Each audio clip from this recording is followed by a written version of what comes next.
Staying active during the coldest months of the year can keep you fit, happy, and healthy. I'm Mike Arsenault, and this is Fitness Served Cold.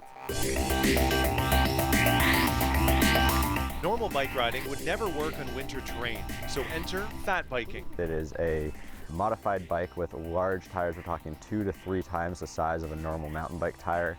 And due to that width, it allows you to float on top of snow and sand. But that doesn't mean fat biking is easy. It can give you quite a workout. It's relatively difficult, and it's super enjoyable because you're able to get out into the woods in the middle of the winter. You're able to stay nice and warm because it's quite hard to go through sort of some fresh, deep snow.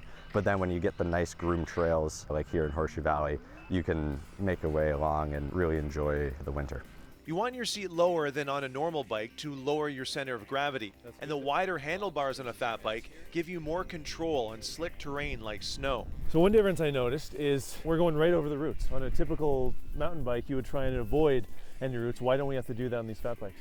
The big tires and the low pressure that we run sort of allow, that's the suspension on these bikes. Riding up inclines is another big difference on a fat bike. Coming up hills, I like to get out of the seat, up in the saddle, and really kind of hammer down on the pedals. You can't do that in fat biking. I felt myself kind of skidding all over the place. Yeah, so it's really important about that weight distribution. So we want to keep weight on that rear wheel so we have traction and we're able to drive ourselves forward. Once you get out of the saddle, it's going to be harder to keep that pedal stroke smooth. After what Peter taught me, I couldn't help myself. 3, 2, 1, go. I challenged him to a sprint, but he had to bike with one hand behind his back. I started strong, but faded at the end. Mike Arsenault, Global News.